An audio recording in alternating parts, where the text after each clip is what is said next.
नारायणं नमस्कृत्य नरं चैव नरोत्तमं देवीं सरस्वतीं व्यासं ततो जयमुदीरयेत्।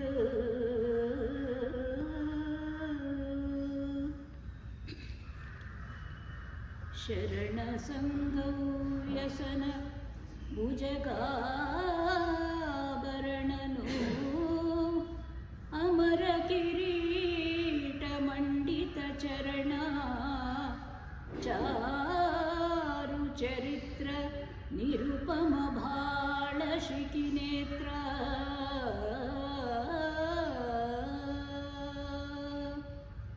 करणनिर्मल भजकरग संहरण दन्ति चमूरु चर्मांबरने दन्ति चमूरु चर्मांबरने सलहुगे बकुत जनरनु सलहुगे पार्वती रमण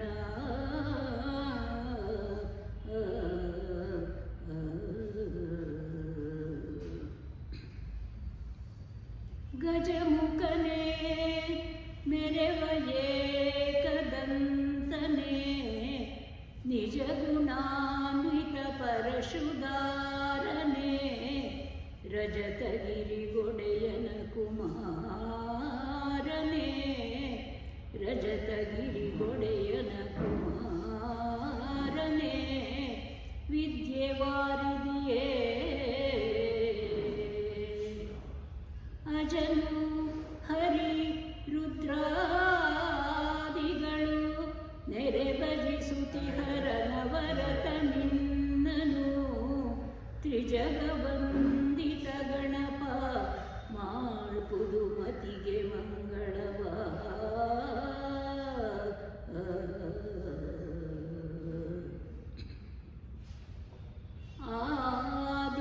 ಆದಿನಾರಾಯಣಿ ಪರಾಯಣಿ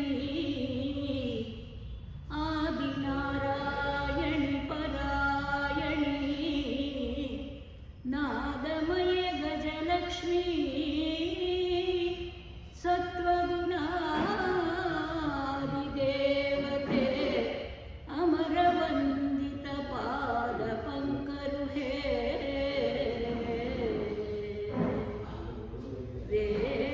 वेदमातये विश्वतो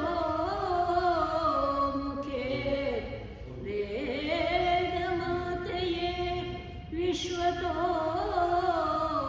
मुखे ऐदु भूतादारियणिप ಈ ದ್ವಾದಶಾತ್ಮಜ್ಯೋತಿರೂಪಿಯೇ ನಾದೆ ಶಾರದೆಯೇ ನಾದೆ ಶಾರದೆಯೇ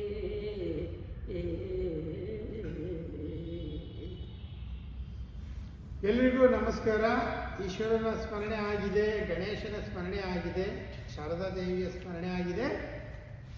ನಿನ್ನೆಯಿಂದ ಪ್ರವಚನ ಮಾಲಿಕೆಯನ್ನು ನಾನು ಆರಂಭ ಮಾಡಿದ್ದೇನೆ. ನಿಮಗೆ ಗೊತ್ತಿದೆ, ಕುಮಾರವ್ಯಾಸ ಭಾರತ ಹಾಗೂ ಎಸ್ ಎಲ್ ಭೈರಪ್ಪನವರ ಪರ್ವ ಕಾದಂಬರಿ ಎರಡನ್ನೂ ಸೇರಿಸಿಕೊಂಡು ಒಂದಕ್ಕೆ ಏನು ಸ್ವಾಮ್ಯ, ಏನು ವೈಷಮ್ಯ, ಏನು ಬದಲಾವಣೆಗಳಿದೆ, ಏನು ವಿಶೇಷತೆಗಳಿದೆ ಅನ್ನೋದನ್ನು ನಾವು ಚರ್ಚೆ ಮಾಡ್ತಾ ಇದ್ದೀವಿ ಐದು ದಿನದ ಪ್ರವಚನ ಮಾಲಿಕೆಯಲ್ಲಿ.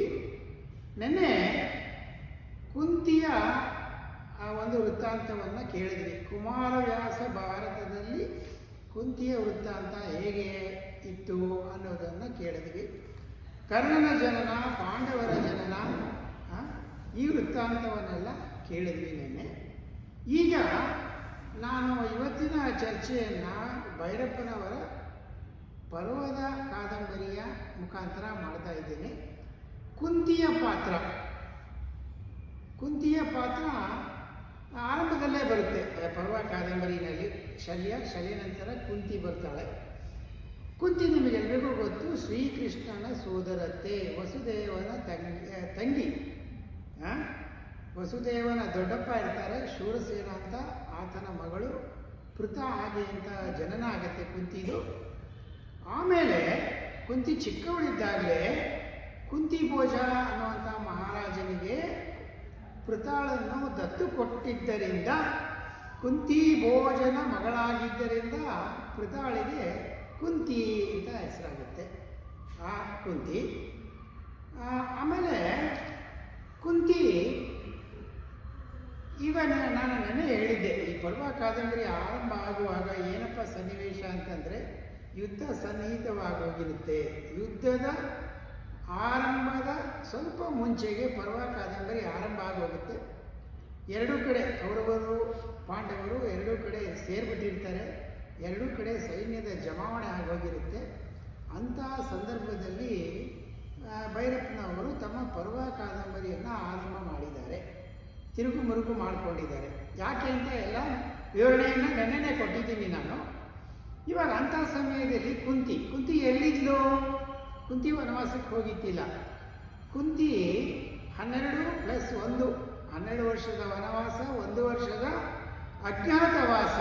ಈ ಕಾಲದಲ್ಲಿ ಕುಂತಿ ಇಡೀ 13 ವರ್ಷ ವಿದುರನ ಮನೆಯಲ್ಲಿ ಇದ್ದುಕೊಂಡು ಕಾಲವನ್ನು ಕಳೆದಳು. ವಿದುರ ಯಾರಪ್ಪ ಅಂತಂದರೆ ಪಾಂಡು ಹಾಗೂ ಧೃತರಾಷ್ಟ್ರರ ತಮ್ಮ ಅಂದರೆ ವಿದುರ ಹುಟ್ಟಿದ್ದು ಒಬ್ಬ ದಾಸಿ ಪುತ್ರ ಸೂತ ಅನ್ನುವಂಥ ಒಂದು ಹಣೆಪಟ್ಟಿ ವಿದುರಂಗೆ. ಆದರೆ ತಂದೆ ಒಬ್ಬರೇ, ಧೃತರಾಷ್ಟ್ರನಿಗೆ ಪಾಂಡುವಿಗೆ ಹಾಗೂ ನಮ್ಮ ವಿದುರನಿಗೆ ತಂದೆ ಒಬ್ಬರೇ, ವೇದವ್ಯಾಸರು. ಮಹಾಜ್ಞಾನಿ ವಿದುರ. ಆ ಸೂತಪುತ್ರ ಅನ್ನುವಂಥ ಒಂದು ಹಣೆಪಟ್ಟಿ ಇದ್ದರೂ ಅರಮನೆಯಲ್ಲಿ ಮಹಾಮಂತ್ರಿಯಾಗಿ ಕೆಲಸ ಮಾಡ್ತಾ ಇರ್ತಾನೆ ವಿದುರ. ಧೃತರಾಷ್ಟ್ರನಿಗೆ ಆಪ್ತನಾಗಿರ್ತಾನೆ. ಅವನ ಒಂದು ಮನೆಯಲ್ಲಿ ಇದ್ದುಕೊಂಡು 13 ವರ್ಷ ಕುಂತಿ ಕಾಲವನ್ನು ಕಳೆದಿದ್ದಾಳೆ. ಇದು ಪರ್ವದಲ್ಲಿ ಬರುತ್ತೆ. ಕುಂತಿಯ ದಿನಚರಿ ಏನಪ್ಪ ಅಂತಂದರೆ, ವಿದುರನ ಮನೆ ಪಕ್ಕನೇ ಗಂಗಾ ನದಿ ಹರಿತಾ ಇರುತ್ತೆ. ಆಕೆಗೆ ಒಬ್ಬಳೇ, ಮಕ್ಕಳು ವನವಾಸಕ್ಕೆ ಹೊರಟೋಗಿದ್ದಾರೆ, ಬೇರೆ ಯಾರೂ ಇಲ್ಲ, ಗಂಡನೂ ಇಲ್ಲ.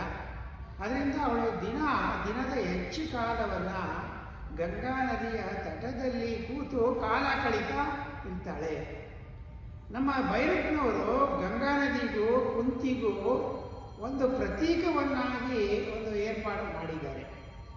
ಹೇಗೆ ಗಂಗೆ ಹಿಮಾಲಯದ ಮಾನಸ ಸರೋವರದಲ್ಲಿ ಹುಟ್ಟಿ ಬೆಟ್ಟ ಕಾಡುಗಳನ್ನೆಲ್ಲ ಸುತ್ತಿ ಬಳಸಿ ಜಲಪಾತಗಳಲ್ಲಿ ಧುಮುಕಿ ಯಾವಾಗ ನಮ್ಮ ಉತ್ತರ ಪ್ರದೇಶ ಕಡೆ ಬರುತ್ತೆ ಬಯಲುಸೀಮೆಗೆ, ಅಲ್ಲಿ ಶಾಂತವಾಗಿ ಹರಿತಾ ಇರುತ್ತೆ.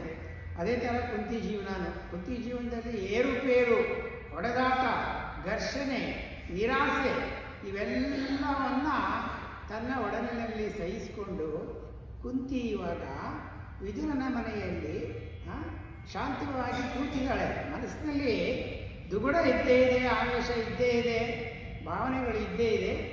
ಆದರೂ ಅವಳು ಶಾಂತವಾಗಿ ದಿನ ಗಂಗಾ ನದಿಯ ತಟದಲ್ಲಿ ಕೂತು ಕಾಲವನ್ನು ಕಳೀತಾ ಇರ್ತಾಳೆ. ಅವಳು ನೋಡ್ತಾ ಇರ್ತಾಳೆ, ನೀರು ಹರಿದು ಹೋಗ್ತಾ ಇರುತ್ತೆ, ಅವಳಿಗೆ ಅವಳ ಪ್ರತಿಬಿಂಬ ಕಾಣ್ತಾ ಇರುತ್ತೆ. ನೀರು ಹರಿದು ಹೋಗ್ತಾ ಇರುತ್ತೆ, ಪ್ರತಿಬಿಂಬ ಅಲ್ಲೇ ಇರುತ್ತೆ. ಈ ಒಂದು ಕೌತುಕವನ್ನು ನೋಡ್ತಾ ಕೂತಿರ್ತಾಳೆ. ಆವಾಗ ಅವಳೇ ಮಾತಾಡ್ಕೋತಾಳೆ. ಅವಳ ಯೋಚನೆ, ಅವಳಿ ಪಾತ್ರಗಳು ಅವೇ ಮಾತಾಡಿಕೊಳ್ಳುವುದನ್ನು ನಾನು ಸ್ವಗತ ಮಾಧ್ಯಮ ಹಾಗೆ ಅಂತ ಹೇಳಿದ್ದೇನೆ. ಸ್ವಗತ ಅಂದರೆ ಅವರೇ ಮಾತಾಡಿಕೊಳ್ಳೋದು. ಈ ಪರ್ವದಲ್ಲಿ ಕಥೆಯನ್ನು ಹೇಳಬೇಕಾದ್ರೆ ಈ ಸ್ವಗತದ ಒಂದು ಮಾಧ್ಯಮವನ್ನು ಭೈರಪ್ಪನವರು ತುಂಬ ಉಪಯೋಗಿಸಿದ್ದಾರೆ. ಕುಂತಿಯ ಸ್ವಗತ, ದ್ರೌಪದಿಯ ಸ್ವಗತ, ಭೀಮನ ಸ್ವಗತ, ಕರ್ಣನ ಸ್ವಗತ.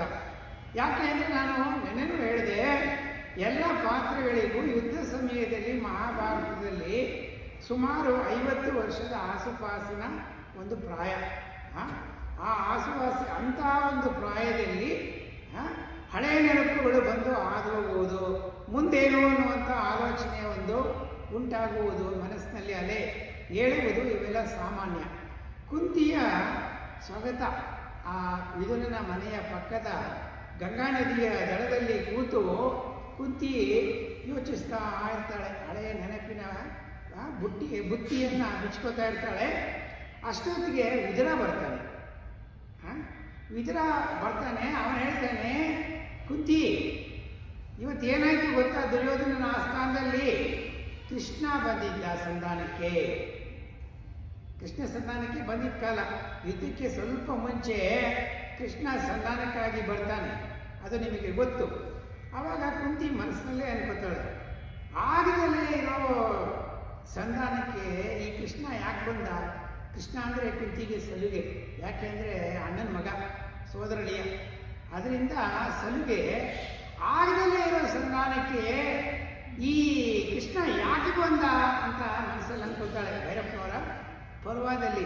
ಯಾಕೆ ಅಂದರೆ ಕುಂತಿಗೆ ಕೌರವರ ಒಂದು ಮನೋಧರ್ಮ, ದುರ್ಯೋಧನನ ಒಂದು ಅಭಿಲಾಷೆ, ಧೃತರಾಷ್ಟ್ರನ ಮಹತ್ವಾಕಾಂಕ್ಷೆ ಎಲ್ಲವನ್ನು ಚೆನ್ನಾಗಿ ಅರಿತಿರ್ತಾಳೆ ಕುಂತಿ. ಅದರಿಂದ ಈ ಸಂಧಾನ ಆಗುವಂಥದ್ದಲ್ಲ ಅಂತ ಗೊತ್ತಿರುತ್ತೆ. ಆದರೂ ಯಾಕೆ ಬಂದ ಕೃಷ್ಣ ಹಾಗೆ ಅಂತ ಯೋಚಿಸ್ತಾಳೆ. ಆಮೇಲೆ ವಿದುರ ಹೇಳ್ತಾನೆ, ಅಮ್ಮ ಸಂಧಾನ ಮುರಿದೋಯ್ತು, ಕುಂತಿ ಬಯಸಿದ್ದು, ರೋಗಿ ಬಯಸಿದ್ದು ಆದು ಅನ್ನ, ವೈದ್ಯ ಹೇಳಿದ್ದು ಆದು ಅನ್ನ ಅನ್ನೋ ಹಾಗೆ ಸಂಧಾನ ಮುರಿದೋಗುತ್ತೆ. ಮಹಾಭಾರತದಲ್ಲಿ ಎರಡೇ ಪಾತ್ರಗಳು ಯುದ್ಧ ಆಗಲಿ ಅಂತ ಇಷ್ಟಪಟ್ಟವು. ಒಂದು ಕುಂತಿ, ಇನ್ನೊಂದು ದ್ರೌಪದಿ. ಯಾಕೆ ಅಂತಂದರೆ ಕುಂತಿಗೆ ಆ ಕೌರವರ ಮೇಲೆ, ಧೃತರಾಷ್ಟ್ರನ ಮೇಲೆ ಅಂತ ಅಷ್ಟು ದ್ವೇಷ ಬಂದ್ಬಿಟ್ಟಿರುತ್ತೆ. ಯಾಕೆ ಅಂತಂದರೆ ಮಕ್ಕಳಿಗೆ ವಂಚನೆಯನ್ನು ಮಾಡಿ, ಜೂಜಾಟದಲ್ಲಿ ಅವರಿಗೆ ಮೋಸ ಮಾಡಿ ಅವರನ್ನ ಕಾಡಿಗಟ್ಟಿ, ಇದೊಂದು ಬೇಜಾರು. ಇನ್ನೊಂದು ಬೇಜಾರು ಏನಂದರೆ ದುರ್ಯೋಧನ ಮಾತಿಗೂ ಕುಂತಿಗೆ ತಿವಿತಾ ಇರ್ತಾನೆ. ಪಾಂಡವರು ಕುರುವಂಶಕ್ಕೆ ಹುಟ್ಟಿದ ರಾಜಕುಮಾರರಲ್ಲ. ಎಲ್ಲೋ ದೂರದ ಬೆಟ್ಟದ ತಪ್ಪಲಿನಲ್ಲಿ ಕುಂತಿ ಪಾಂಡು ಜೊತೆ ಓದ್ಲು, ನನಗೆ 5 ಮಕ್ಕಳು ಹುಟ್ಟಿತು ಅಂತ ಕರ್ಕೊಂಡ್ಬಂದ್ಬಿಟ್ರು. ಪಾಂಡು ಮಹಾರಾಜ ಅಲ್ಲೇ ಸತ್ತೋಗ್ಬಿಟ್ಟ. ಇದು ಏನಾಗಿದೆ ಅನ್ನೋದು ಊಹಾಪೋಹ. ಹಾಗಾಗಿ ಪಾಂಡವರು ಕುರುವಂಶಕ್ಕೆ ಸೇರಿಲ್ಲ. ಹಾಗಾಗಿ ಕುರು ರಾಜ್ಯದಲ್ಲಿ ಭಾಗವನ್ನು ಪಾಂಡವರಿಗೆ ಕೊಡುವ ಅವಶ್ಯಕತೆ ಇಲ್ಲ ಅನ್ನುವುದು ದುರ್ಯೋಧನನ ಬಲವಾದ ವಾದ. ಈ ವಾದವನ್ನು ಕೇಳಿ ಕುಂತಿಗೆ ತುಂಬ ಮನಸ್ಸಿಗೆ ನೋವಾಗ್ತಾ ಇರುತ್ತೆ. ಯಾಕೆಂದರೆ ಅವಳಿಗೆ ಗೊತ್ತು, ಹೊತ್ತು ಪಾಂಡವರನ್ನ ಬೆಳೆಸಿ ಸಲಹಿ ಅವಳನ್ನ ರಾಜಕುಮಾರನಾಗಿ ಕರ್ಕೊಂಬಂದವಳು ಕುಂತಿ.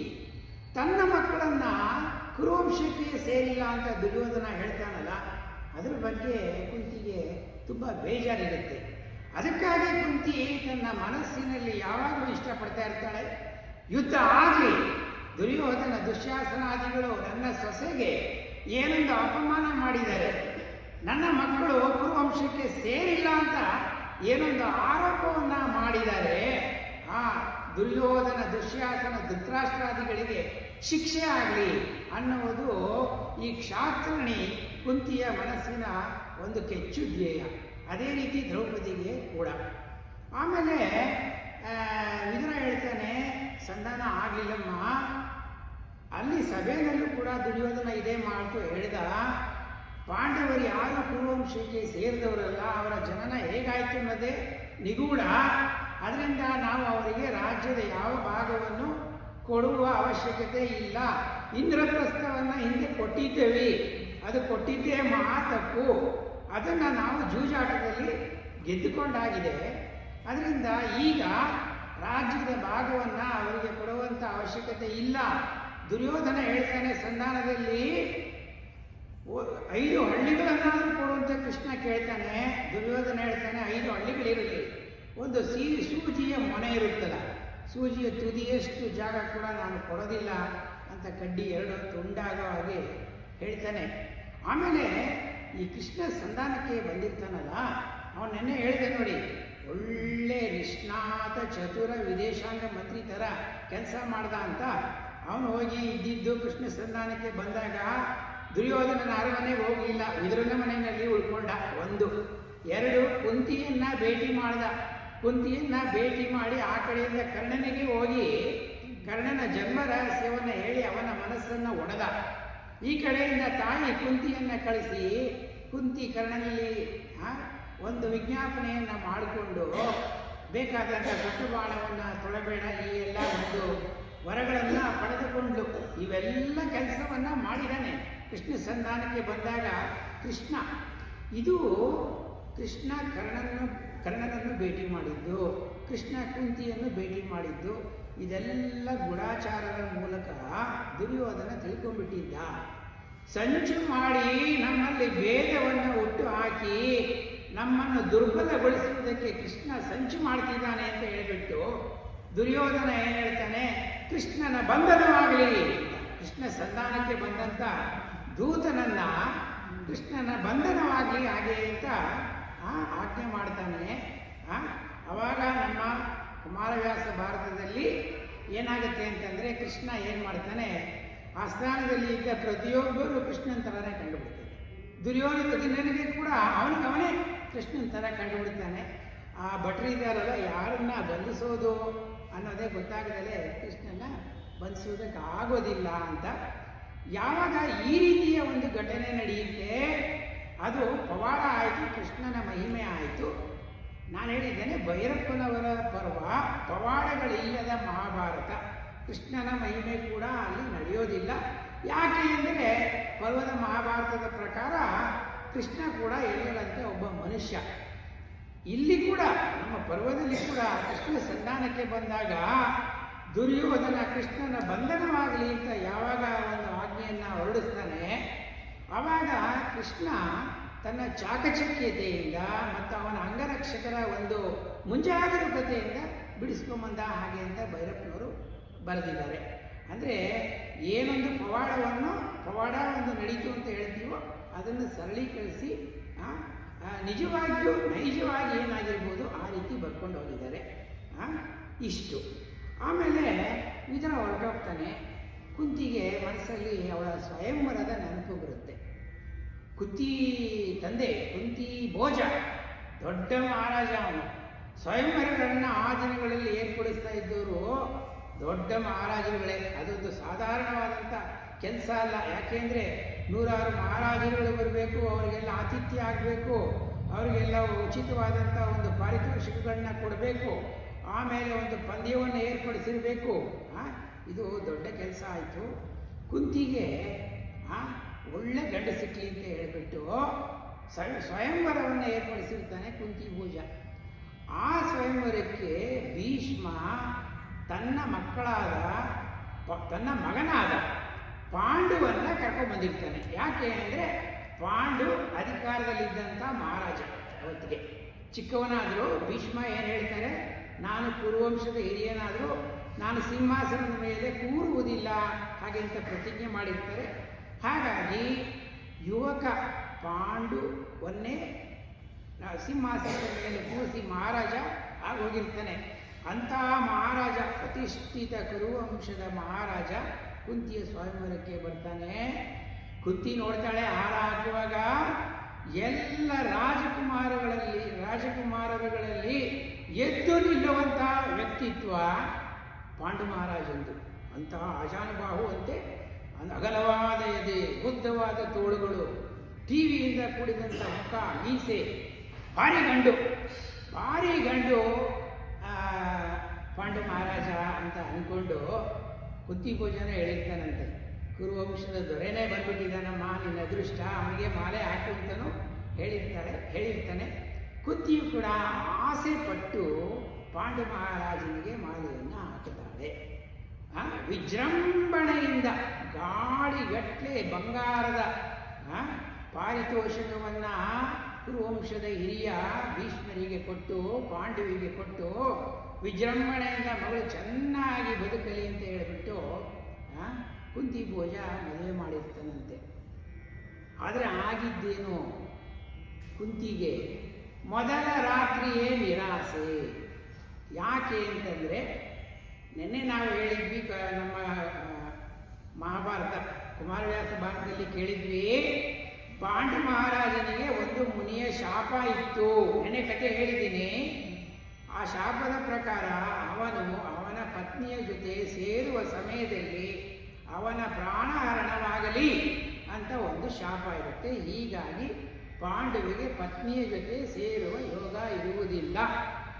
ಈ ಒಂದು ಗುಟ್ಟನ್ನು ಮುಚ್ಚಿ ಹಾಕಿ ಭೀಷ್ಮರು ತಮ್ಮ ಮಗನಿಗೆ ಕುಂತಿಯನ್ನು ಕಟ್ಟಿಬಿಟ್ಟಿದ್ದಾರೆ ಅನ್ನೋದು ಕುಮಾರವ್ಯಾಸ ಭಾರತದ ಕತೆ. ಆದರೆ ಪರ್ವದಲ್ಲಿ ಏನು ಹೇಳಿದ್ದಾರೆ, ಈ ರೀತಿ ಶಾಪ ಏನಿತ್ತಿಲ್ಲ.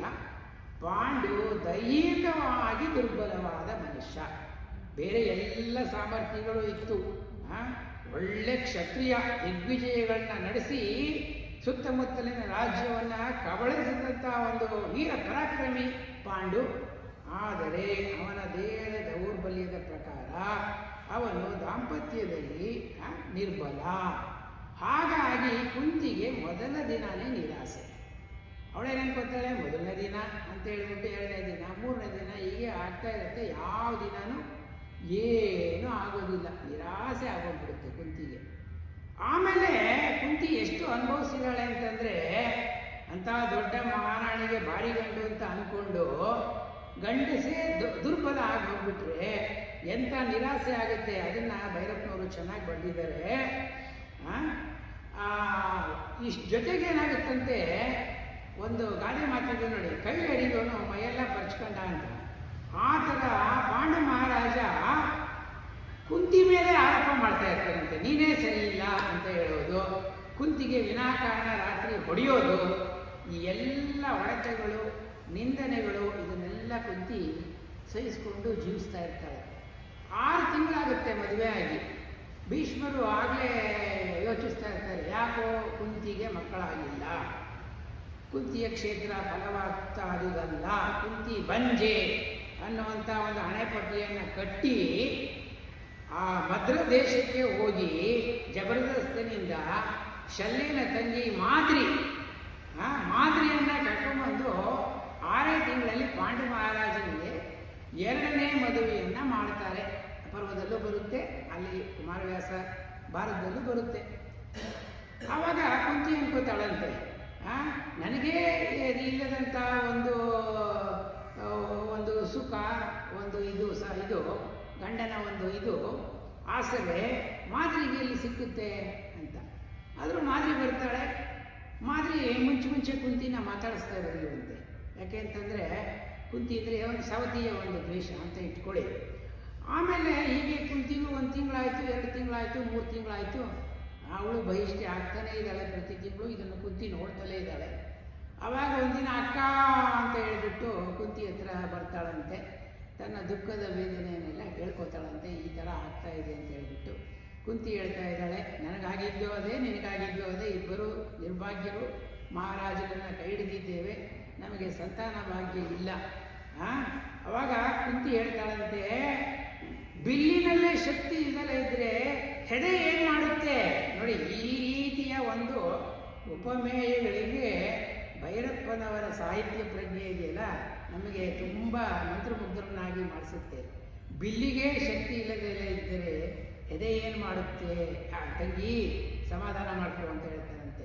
ಅವ್ರು ಹೇಳೋದೇನೋ, ಬಿಲ್ಲು ಅಂದರೆ ಪುರುಷ, ಹೆದೆ ಅಂದರೆ ಆ ಹಗ್ಗ ಕಟ್ತಾರಲ್ಲ, ಆ ಹಗ್ಗ ಹೆಣ್ಣು. ಯಾವಾಗ ಬಿಲ್ಲಿನಲ್ಲಿ ಬಲ ಇರುತ್ತೆ ಆಗ ಹೆದೆಯಲ್ಲೂ ಬಲ ಮೂಡಿ ಬಾಣ ಮುಂದೆ ಹೋಗುತ್ತೆ. ಯಾವಾಗ ಬಿಲ್ಲೇ ಟೊಳ್ಳಾಗುತ್ತೆ ಹೆದೆಗೆ ಹೇಗೆ ಶಕ್ತಿ ಬರುತ್ತೆ. ಇದು ಭೈರಪ್ಪನವರ ಮಾತು. ಹೀಗಾಗುತ್ತೆ.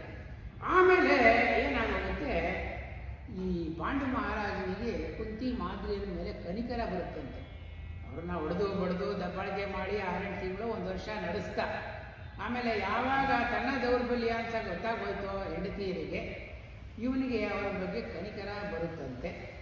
ಆವಾಗ ಭೀಷ್ಮರಿಗೆ ಪಾಂಡು ಮಹಾರಾಜ ಹೇಳ್ತಾನಂತೆ, ಹಿಮಾಲಯದ ತಪ್ಪಲಲ್ಲಿ ಋಷಿಮನಿಗಳಿದ್ದಾರೆ, ವೈದ್ಯರಿದ್ದಾರೆ, ಅಲ್ಲಿಗೆ ಹೋಗಿ ನಾನಿದ್ದು ಗಿಡಮೂಲಿಕೆಗಳ ಒಂದು ಚಿಕಿತ್ಸೆಯನ್ನು ತಗೊಂಡ್ರೆ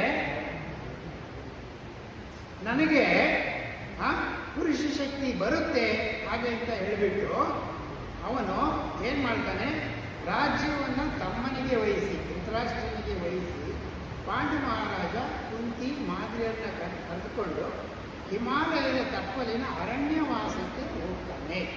ಇದು ಕುಮಾರವ್ಯಾಸ ಭಾರತದಲ್ಲೂ ನೆನ್ನೆ ಕೇಳಿದ್ವಿ ಇದೇ ಮಾತು. ಆಮೇಲೆ ಏನಾಗುತ್ತೆ, ಧೃತರಾಷ್ಟ್ರನಿಗೆ ಗಾಂಧಾರಿಯನ್ನು ಕೊಟ್ಟು ಮದುವೆ ಆಗುತ್ತೆ. ಅವಾಗ ಪಾಂಡವಿಗೆ ಆತಂಕ. ಏನು ಆತಂಕ ಅಂತಂದರೆ, ನಮಗಿಂತ ಮುಂಚೆ ಧೃತರಾಷ್ಟ್ರನಿಗೆ ಮಕ್ಕಳಾಗ್ಬಿಟ್ರೆ ನಮ್ಮ ಮಕ್ಕಳಿಗೆ ನಮಗೆ ರಾಜ್ಯ ಕೈತಪ್ಪಿ ಹೋಗುತ್ತೆ ಅನ್ನುವಂಥ ಆತಂಕ. ಏನಾದರೂ ಮಾಡಿ ಪುತ್ರರನ್ನು ಪಡೆದುಕೊಳ್ಳಬೇಕು ಅನ್ನುವಂಥ ಆತಂಕ. ಆವಾಗ ಕುಂತಿ ಹೇಳ್ತಾಳಂತೆ ಪಾಂಡವಿಗೆ, ಪಾಂಡು ಮಹಾರಾಜ, ನಿನ್ನಲ್ಲಿ ಒಂದು ಗುಟ್ಟನ್ನು ನಾನು ಮುಚ್ಚಿಟ್ಟಿದ್ದೇನೆ. ನಾನು ಕನ್ಯೆಯಾಗಿದ್ದಾಗಲೇ ನನಗೆ ದೂರ್ವಾಸರ ಒಂದು ಸಂಪರ್ಕದಿಂದ, ಅವರ ಒಂದು ವರದಾನದಿಂದ ಕರ್ಣ ಅಂತ ಒಂದು ಮಗ ಹುಟ್ಟಿದ್ದಾನೆ. ಅವನನ್ನು ನಮ್ಮ ಅರಮನೆಯ ಸಾರಥಿಯಾದಂಥ ಪರಿವೃತ ಅಂತ ಒಂದು ನಿನ್ನೆ ಹೆಸರು ಹೇಳಿದೆ ನಾನು. ಅವನು ಅಧಿರಥ ಅನ್ನುವಂಥ ವ್ಯಕ್ತಿಗೆ ಸಾಕೋದಕ್ಕೆ ಕೊಟ್ಟಿದ್ದೇವೆ. ನಮ್ಮ ಕುಮಾರವ್ಯಾಸ ಭಾರತದಲ್ಲಿ ದ್ರೌಪದಿ ಕರ್ಣನನ್ನು ನೀ ಗಂಗಾನದಿಯಲ್ಲಿ ತೇಲಿ ಬಿಟ್ಟಳು ಅನ್ನೋದು ಇದು. ಇಲ್ಲಿ ಏನು ಮಾಡ್ತಾರೆ, ಯಾವಾಗ ಕರ್ಣನ ಜನನ ಆಗುತ್ತೆ, ದೂರ್ವಾಸರ ಸಂಪರ್ಕದಿಂದ ಕುಂತಿಗೆ ಕರ್ಣನ ಜನನ ಆಯಿತು. ಮಂತ್ರಗಳು ಯಾವುದೂ ಇತ್ತಿಲ್ಲ ಅಂತಲೇ ಭೈರಪ್ಪನವರು ಬರೆದಿದ್ದಾರೆ. ದೂರ್ವಾಸರ ಸಂಪರ್ಕದಿಂದ ಕುಂತಿಗೆ ಕನ್ಯೆಯಾಗಿದ್ದಾಗ ಕರ್ಣನ ಜನನ ಆಯಿತು. ಕುಂತಿ ಮಹಾರಾಜ ಮುಂದೆ ಅಪವಾದ ಬರ್ಬೋದು ಅಂತ ಹೆದರಿ 9 ತಿಂಗಳು ಅರಮನೆಯಲ್ಲೇ ಬಚ್ಚಿಟ್ಟಿದ್ದ ಕುಂತಿಯನ್ನು ಹೆರಿಗೆ ಆದಮೇಲೆ ಮಗು ಕುಂತಿಯ ಜೊತೆ ಇರೋದು ಬೇಡ ಅಂದ್ಬಿಟ್ಟು ಅಧಿರಥ ಅನ್ನೋನು ಅರಮನೆಯ ನೌಕರ, ಅವನಿಗೆ ದತ್ತು ಥರ ಕೊಟ್ಬಿಟ್ಟಿದ್ದ ಸಾಕು ಅಂತ ಹೇಳಿಬಿಟ್ಟು ಕುಂತಿಯನ್ನು ಕನ್ಯೆಯಾಗಿ ಮುಂದೆ ಮದುವೆ ಮಾಡ್ದ. ಹಾಗಾಗಿ ಕುಂತಿ ಏನು ಹೇಳ್ತಾಳೆ, ನಾನು ಕಾನೂನು ಅವಸ್ಥೆಯಲ್ಲಿ ಕನ್ಯೆಯ ಅವಸ್ಥೆಯಲ್ಲಿ ಇದ್ದಾಗ ಕರ್ಣ ಹುಟ್ಟಿದ್ದಾನೆ, ಅವನನ್ನು ಕರ್ಕೊಂಬರ್ಬೋದೇ ಅಂತಂದರೆ ಪಾಂಡು ಒಪ್ಪೋದಿಲ್ಲ. ಯಾಕೆಂದರೆ ನೀವು ಇದನ್ನು ಮದುವೆ ಮುಂಚೆನೇ ಹೇಳಬೇಕಾಗಿತ್ತು. ಆವಾಗ ಮದುವೆ ಜೊತೆಯಲ್ಲೇ ಪುತ್ರನನ್ನು ಸ್ವೀಕಾರ ಮಾಡ್ಬೋದಾಗಿತ್ತು. ಇವಾಗ ಆಗೋದಿಲ್ಲ ಅಂತ ಪಾಂಡು ಒಪ್ಪೋದಿಲ್ಲ. ಹೀಗಿರುವಾಗ ಪಾಂಡು ಮಹಾರಾಜ ಒಂದು ಯೋಚನೆ ಮಾಡ್ತಾನೆ, ನಮಗೆ ತುರ್ತಾಗಿ ಮಕ್ಕಳಾಗಬೇಕು, ಧೃತರಾಷ್ಟ್ರನಿಗೆ ಆಗೋದಕ್ಕೆ ಮುಂಚೆ ನಮ್ಮ ಮಕ್ಕಳು ಹುಟ್ಟಬೇಕು ಅಂತ ಹೇಳಿ ಆಗಿನ ಕಾಲದಲ್ಲಿ ಒಂದು ಪದ್ಧತಿ ಇತ್ತು. ಆ ಪದ್ಧತಿ ಏನಪ್ಪ ಅಂದರೆ ನಿಯೋಗ ಅದು ಅಂತ ಹೇಳ್ಬಿಟ್ಟು. ನಿಯೋಗ ಅಂದರೆ ಯಾವಾಗ ರಾಜ ಮಹಾರಾಜರುಗಳಿಗೆ ಯಾರಿಗೇ ಆಗಲಿ ಮಕ್ಕಳು ಇರೋದಿಲ್ಲ, ಅವಾಗ ವಂಶ ನಿಂತೋಗುತ್ತೆ ಹಾಗೆ ಅಂತ ಹೇಳಿಬಿಟ್ಟು ಪರಪುರುಷ ಯಾರೊಬ್ಬ ಯೋಗ್ಯನ ಸಂಪರ್ಕದಿಂದ ಮಹಿಳೆ ಮಕ್ಕಳನ್ನು ಪಡೆಯಬಹುದು ಅನ್ನುವಂಥ ಒಂದು ನಿಯಮ ಇತ್ತು. ಈ ನಿಯಮಕ್ಕೆ ನಮ್ಮ ಭೈರಪ್ಪನವರು ನಿಯೋಗ ಹಾಗೆ ಅಂತ ಹೇಳ್ತಾರೆ. ಆ ನಿಯೋಗದ ಒಂದು ಪ್ರಕ್ರಿಯೆಯನ್ನು ನಾವು ಮಾಡಬೇಕು ಹಾಗೆ ಅಂತ ಹೇಳಿ ಕುಂತಿ ಜೊತೆ ಸಮಾಲೋಚನೆ ನಡೆಸಿ, ಆ ಹಿಮಾಲಯದ ತಪ್ಪಲಿಗೆ ಹೋಗಿರ್ತಾನಲ್ಲ, ಆ ಹಿಮಾಲಯದ ತಪ್ಪಲಿನ ಇನ್ನೂ ಮೇಲೆ ದೇವಲೋಕ ಅಂತ ಇರುತ್ತೆ. ನಾವು ಇಲ್ಲೂ ನಮ್ಮ ಇಮ್ಯಾಜಿನೇಷನ್ ಏನೋ ಹಿಮಾಲಯದ ತಪ್ಪಲಿನ ಮೇಲೆ ಕೈಲಾಸ ಇದೆ, ಅದು ದೇವಲೋಕ ಹಾಗೆ ಅಂತ ನಾವು ಅನ್ಕೋತೀವಿ. ಆಗಲೂ ಆ ರೀತಿ ನಂಬಿಕೆ ಇತ್ತು. ಆ ದೇವಲೋಕದಲ್ಲಿ, ದೇವಲೋಕ ಅಂತಂದರೆ ಭೈರಪ್ಪನವರು ಬರೆಯೋ ಪ್ರಕಾರ ದೇವಲೋಕದಲ್ಲಿ ಇರುವವರೆಲ್ಲ ದೇವರು ಅಂತ ಅಲ್ಲ, ಅವರು ಕೂಡ ಮನುಷ್ಯರೇ. ಆದರೆ ಅವರು ದೊಡ್ಡದಾದಂಥ ರಾಜ್ಯ, ದೊಡ್ಡದಾದಂಥ ಪ್ರಾಬಲ್ಯ, ದೊಡ್ಡದಾದಂಥ ಶಕ್ತಿ ಇರುವಂಥ ವ್ಯಕ್ತಿಗಳು ಹಾಗೆ ಅಂತ ಹೇಳಿಬಿಟ್ಟು ಅವರನ್ನು ದೇವಲೋಕದ ಜನರು, ಗುಡ್ಡದ ಮೇಲಿನ ಜನರಿಗೆ ದೇವಲೋಕದ ಜನರು ಹಾಗೆ ಅಂತ ಹೇಳಿ ಪಾಂಡು ಮಹಾರಾಜ ಕುಂತಿಯನ್ನು ನಿಯೋಗ ಕ್ರಿಯೆಗೆ ಒಪ್ಪಿಸಿ ಆ ದೇವಲೋಕದ ಮಹಾನುಭಾವರುಗಳಿಗೆ ಪ್ರಾರ್ಥನೆ ಮಾಡ್ಕೊತಾನೆ. ಈ ರೀತಿ ನಿಯೋಗಕ್ಕಾಗಿ ಸೂಕ್ತ ಪುರುಷ ಬೇಕು ಅಂದಾಗ ದೇವಲೋಕದ ಧರ್ಮಾಧಿಕಾರಿ ಬಂದು ದೇವಲೋಕದ ಧರ್ಮಾಧಿಕಾರಿಯ ಸಂಪರ್ಕದಿಂದ ಧರ್ಮರಾಯ ಹುಟ್ಟಿದ ಅಂತ ಒಂದು. ಇಲ್ಲಿ ನಿಯೋಗ ಅಂತಂದರೆ ನೇರವಾದಂಥ ಸಂಪರ್ಕ. ಇಲ್ಲಿ ನಿನ್ನೆ ನಾನು ನಿಮಗೊಂದು ಮಾತು ಹೇಳಿದೆ, ನಮ್ಮ ಕುಮಾರವ್ಯಾಸ ಭಾರತದಲ್ಲೂ ಮಂತ್ರದ ಒಂದು ಪ್ರಯೋಗವನ್ನು ಮಾಡಿದಾಗ ಯಮಧರ್ಮ, ವಾಯು, ಆಮೇಲೆ ಇಂದ್ರ ಎಲ್ಲ ಬಂದ್ರಲ್ಲ, ಪ್ರತಿಯೊಬ್ಬರು ಕುಂತಿಯನ್ನು ಮುಟ್ಟಿ ಅಂತ ಮಾತು ಬಂದಿತ್ತು. ಆಮೇಲೆ ದುರ್ಯೋಧನ ಕೂಡ ಕುಮಾರವ್ಯಾಸ ಭಾರತದಲ್ಲಿ ಹಲವು ಕಡೆ ಹೇಳ್ತಾರೆ, ಈ ಪಾಂಡವರು ಹುಟ್ಟಿದ್ದು ಪಾಂಡವಿಗೆ ಅಲ್ಲ, ಬೇರೆ ಬೇರೆ ಪುರುಷರಿಗಾಗಿ ಹುಟ್ಟಿರುವವರು. ಹಾಗಾಗಿ ಇವರು ಕುರುವಂಶಕ್ಕೆ ಸೇರಿದವರಲ್ಲ. ಹಾಗಾಗಿ ಇವರಿಗೆ ನಾವು ರಾಜ್ಯವನ್ನು ಕೊಡುವ ಅವಶ್ಯಕತೆ ಇಲ್ಲ ಅಂತ ಕುಮಾರವ್ಯಾಸ ಭಾರತದಲ್ಲಿ ಹಲವು ಕಡೆ ನಾನು ನೋಡಿದ್ದೇನೆ. ಹಾಗಾಗಿ ದೇವಲೋಕದ ಧರ್ಮಾಧಿಕಾರಿಯ ಒಂದು ಸಂಪರ್ಕದಿಂದ ಕುಂತಿಗೆ ಧರ್ಮರಾಯನ ಜನನ ಆಗುತ್ತೆ, ಪಾಂಡವಿಗೆ ಸಂತೋಷ ಆಗುತ್ತೆ. ಆಮೇಲೆ ದೇವಲೋಕದ ಜನಗಳೇ ಹೇಳ್ತಾರೆ, ಪಾಂಡು ನೀನು ದೊಡ್ಡ ರಾಜ್ಯದ ಚಕ್ರವರ್ತಿ, ನೀನು ಆ ದೊಡ್ಡ ರಾಜ್ಯದ ಚಕ್ರವರ್ತಿ, ಅದನ್ನೆಲ್ಲ ನಿಭಾಯಿಸಬೇಕಾದ್ರೆ ಧರ್ಮರಾಯ ಒಬ್ಬ ಸಾಲೋದಿಲ್ಲ, ನಿಮಗೆ ಇನ್ನೂ ಮಕ್ಕಳು ಬೇಕು ಅಂತ ಹೇಳಿಬಿಟ್ಟು ದೇವಲೋಕದ ಸೇನಾಧಿಪತಿ ಇರ್ತಾನೆ ಮರುತ ಅಂತ ಹೇಳ್ಬಿಟ್ಟು. ಮರುತ ಅಂದರೆ ವಾಯುವಿನ ಅರ್ಥನೇ ಬರುತ್ತೆ. ಆತನನ್ನು ಕರೆಸಿ 2ನೇ ಬಾರಿಗೆ ಕುಂತಿಗೆ ನಿಯೋಗದ ಏರ್ಪಾಡಾಗುತ್ತೆ.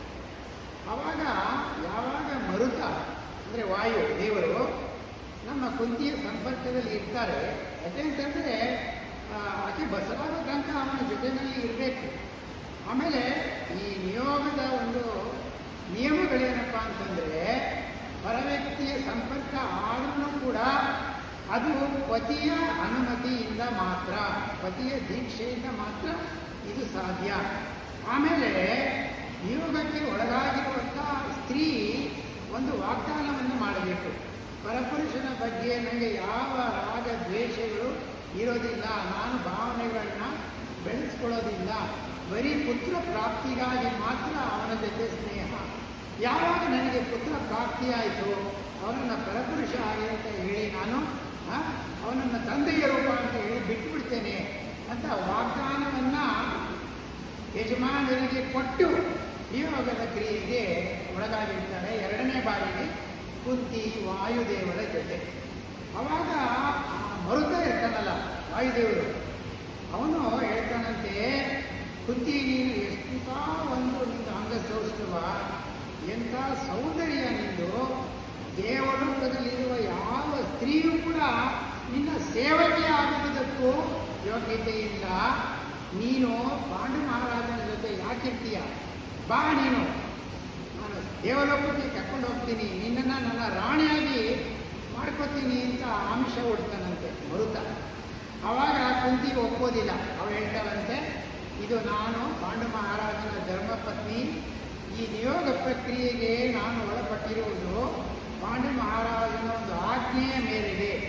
ಈ ನಿಯೋಗದ ನಿಯಮಗಳ ಪ್ರಕಾರ ನನಗೆ ನಿಮಗೂ ಮನಸ್ಸಿನಲ್ಲಿ ಯಾವ ರಾಗದ್ವೇಷಗಳು ಇಲ್ಲ ಹಾಗೆ ಅಂತ ಹೇಳಿ ಅಂತ ದೊಡ್ಡ ಅವಕಾಶವನ್ನು ಕುಂತಿ ನಿರಾಕರಿಸ್ಬಿಡ್ತಾಳೆ. ಯಾಕೆ ಅಂದರೆ ಕುಂತಿಗೆ ಧರ್ಮ ಮುಖ್ಯ, ಧರ್ಮದ ಪಾಲನೆಯನ್ನು ಕುಂತಿ ಮಾಡ್ತಾಳೆ.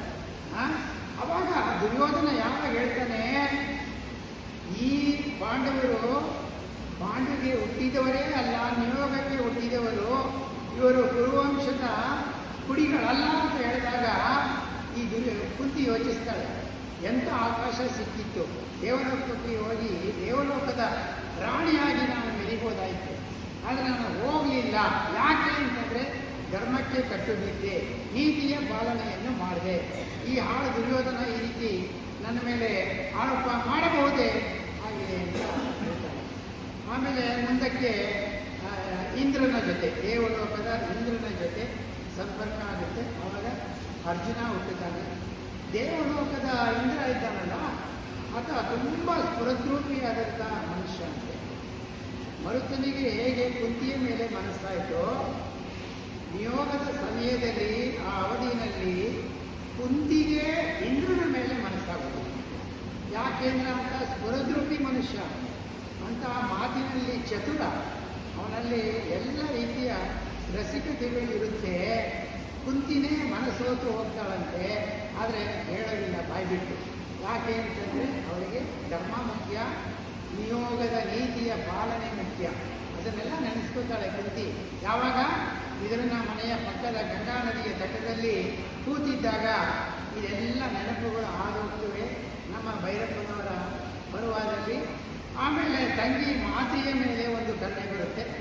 ಕುಂತಿಯೇ ಗಂಡನಿಗೆ ಹೇಳಿ ಮಾತೆಗೆ ಕೂಡ ನಿಯೋಗವನ್ನು ಏರ್ಪಡಿಸಿ ನಕುಲ ಸಹದೇವರು ಉಂಟಾಗ್ತಾರೆ. ಆಮೇಲೆ ಈ ನಡುವೆ ಏನಾಗುತ್ತೆ, 5 ಜನ ಪಾಂಡವರು ಹುಟ್ಟುತ್ತಾರೆ.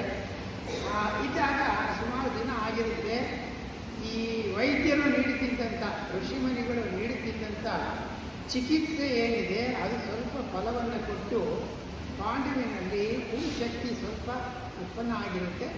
ಅದರ ಪ್ರಯೋಗವನ್ನು ಮಾಡಬೇಕು ಅಂತ ಹೇಳಿ ಕುಂತಿಯ ಕಣ್ಣು ತಪ್ಪಿಸಿ ಮಾದರಿಯ ಜೊತೆ ಸೇರುವುದಕ್ಕೆ ಯಾವಾಗ ಪಾಂಡು ಮಹಾರಾಜ ಪ್ರಯತ್ನ ಮಾಡ್ತಾನೆ, ಏನಾಗುತ್ತೆ, ಏನೋ ಒಂದು ಅಚಾತುರ್ಯ ಹಿಡಿದು ಪಾಂಡು ಮಹಾರಾಜ ಸತ್ತು ಹೋಗ್ತಾನೆ. ಆವಾಗ ಮಾದರಿ ಏನು ಹೇಳ್ತಾಳೆ, ನಾನೇ ನನ್ನ ಗಂಡನನ್ನು ಕೊಂದೆ, ಅವನನ್ನು ಪುಂಶಕ್ತಿಯ ಪ್ರಯೋಗಕ್ಕೆ ನಾನು ಪ್ರೇರೇಪಿಸಬಾರದಿತ್ತು ಅಂತ ಹೇಳಿಬಿಟ್ಟು ಕುಂತಿ ಹತ್ರ ಕ್ಷಮಾಪಣೆ ಕೇಳಿಕೊಂಡು, ಕುಂತಿ ನಾನು ಪಾಂಡು ಮಹಾರಾಜನ ಜೊತೆ ಸಹಗಮನವನ್ನು ಮಾಡಿಬಿಡ್ತೇನೆ, ನನ್ನ ಮಕ್ಕಳನ್ನು ನಿನ್ನೆ ಮಡಿಲಿಕ್ಕೆ ಆಗ್ತಾ ಇದ್ದೇನೆ ಅಂತ ಹೇಳಿ ಕುಂತಿ ಎಷ್ಟು ಹೇಳಿದರೂ ಕೇಳಿದರೆ ಪತಿಯೊಡನೆ ಮಾದರಿ ಸಹಗಮನವನ್ನು ಮಾಡಿಬಿಡ್ತಾಳೆ. ಇದು ಕುಮಾರವ್ಯಾಸ ಭಾರತದಲ್ಲಿ ಕೂಡ ಈ ಪ್ರಸಂಗ ಬರುತ್ತೆ. ಆಮೇಲೆ ಪಾಂಡು ಮಹಾರಾಜ ಸತ್ತೋಗ್ತಾನೆ, ಕುಂತಿ ಸತ್ತೋಗ್ತಾನೆ, ಆಮೇಲೆ ಮಾದರಿ ಸತ್ತೋಗ್ತಾಳೆ. ಆ ಮಕ್ಕಳನ್ನು ಬೆಳೆಸಿ ಅರಣ್ಯದಿಂದ ಕರ್ಕೊಂಡ್ಬಂದು ಧೃತರಾಷ್ಟ್ರನ ಹತ್ರ ಬಂದು, ಇವೆಲ್ಲ ಪಾಂಡು ಮಹಾರಾಜನ ಮಕ್ಕಳು, ಯೋಗಕ್ಕೆ ಹುಟ್ಟಿದ್ದರು, ಅಂದಿನ ನಿಯಮದ ಪ್ರಕಾರ ಎಲ್ಲರೂ ಪಾಂಡು ಮಹಾರಾಜನ ಹೆಸರಿನಲ್ಲಿ ಜನಿಸಿದ ಶಿಶುಗಳೇ ಆದ್ದರಿಂದ ಇವರು ಪಾಂಡವರು ಅಂತ ಹೇಳಿ ರಾಜ್ಯದ ಹಕ್ಕು ಮಂಡನೆಯನ್ನು ಮಾಡ್ತಾರೆ ಕುಂತಿ.